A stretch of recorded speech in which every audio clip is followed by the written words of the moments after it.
So last night they dropped the first trailer for Furiosa, the Mad Max spinoff, but they didn't consult me on the timing. So I was actually at the movies when it dropped, so I couldn't react to it. It's time to fix that. Here we go.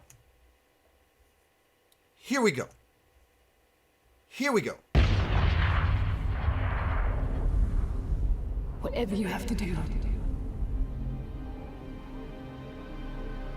However long it takes. Promise me you'll find your way home. Furiosa. Give me this promise.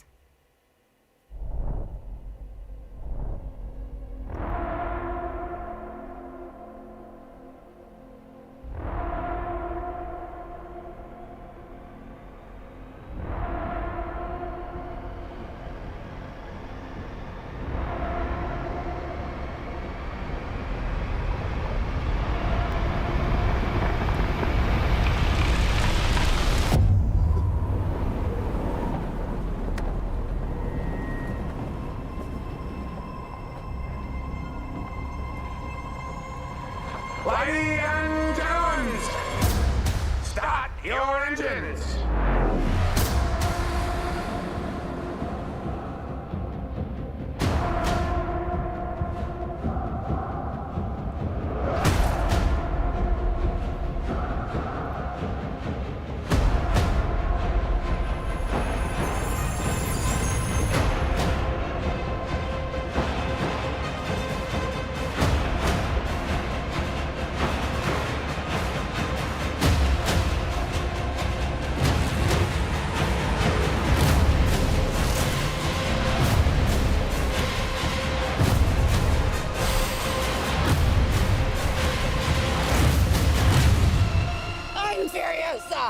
The darkest of angels.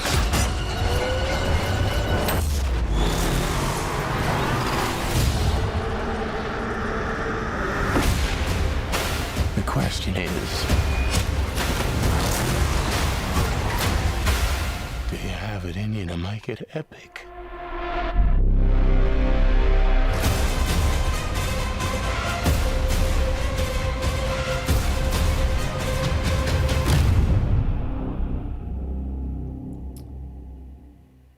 Alrighty, real quick before I share my thoughts on it, join me down below in the comment section.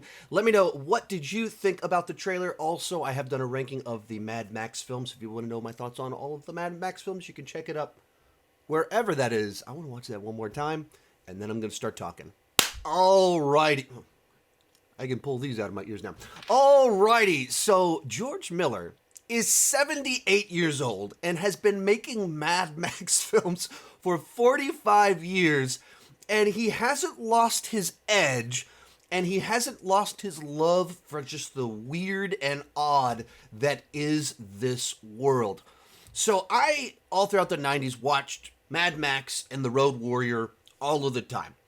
Never been a particularly big fan of Thunderdome, but the first two, big fan of, and pretty much since I watched those movies, after I watched those movies, there was this period of time for about 15 years where they were talking about making another one, and Mel Gibson was going to be in it, and there was delayed, all this stuff happened. Then finally, Fury Road came out, and there were all of these discussions about test screenings for years, trouble on the set, and watching Movie Talk, AMC Movie Talk, before it was Collider Movie Talk, John Schnapp had seen the movie over a year before it came out at a test screening.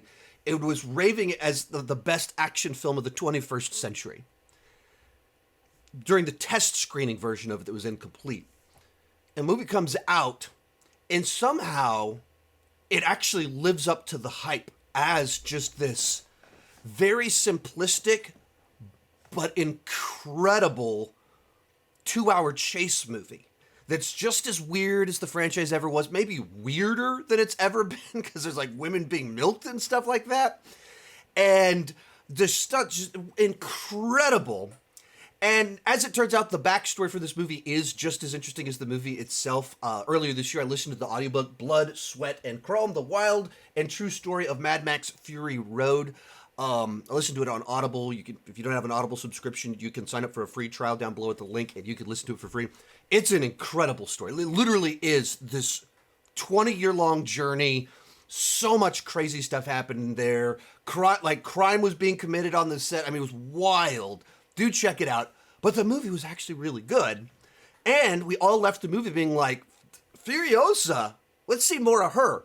And one of the things George Miller's always talked about, that he knew her backstory all along. And in the book, they talk about that. How her backstory was like fleshed out because there was just such a long development that he had time to think about all of these other things before the movie even came out. So now we finally have the trailer for this movie that we've been waiting for almost a decade. And with such high expectations because of how good Fury Road was and just the legacy of the franchise in general. It has a very good track record, besides one of them where he went off in a bit of an odd direction. And it's cool. It was like, it's an early trailer. We're 6 months out, so they're just trying to tease you on the scope, the size, the nature of the story, and even the way they kind of set it up. It's Furiosa's Odyssey. We're alluding to Homer's The Odyssey, the most famous epic journey home in all of storytelling. And that they picked that one as the word to use to describe what she's doing on her own Mad Max-esque journey back. And so, I mean, you can see all of you don't get the full flavor of the weirdness in here, but you get these massive, gigantic car chases. You get the iconic images of oil tankers and things like that, and throwing spears. So, looks very cool. If I were to kind of start throwing like the concerns out there where maybe it could go off of, it didn't seem as weird. I think maybe I just said that, but it didn't feel quite as weird. And so I hope he hasn't tamed it down. Maybe it looks a little bit too reminiscent of a couple other films. It's just a teaser. It's just a teaser. There's only so much in here, and you want people to. You don't have Max, so you need to find ways. So you pick the images that most call to mind the previous entries in the franchise, but that like. Some of them, like you see the Morton Joe and all things like that, it feels very Fury Road, and other shots look very Road Warrior. Interesting. And I'm also confused by the timeline of Mad Max. When it says 45 years after the fall, I don't know how that lines up with the general vibe that I got of the timeline of the first Mad Max, where it felt like the world was during the fall. There was still some order in the original Mad Max. He's a police officer. There's still something, but society's crumbling, and it's vaguely alluded to, and it's only in the Road Warrior, the next movie, where they really make it clear the world has collapsed. So I'm kind of confused on how all that works. Now, this has never been like this super tight lore. It doesn't really matter if they're always kind of playing around with all of that. That doesn't seem to be George Miller's focus, but I am curious how that works with all of this. But this top 5 most anticipated of next year. Trailer looks awesome. Cast looks awesome. Lines like, Do you have it in you to make it epic? Seems like such a classic Mad Max kind of line. Perfect to throw in the trailer where you're wondering, will this one be as epic as the last one? Well played. Can't wait to check it out. Be sure to join me down below. Let me know what you thought. You can listen to that audiobook on the Making of Fury Road down below if you sign up for that free trial.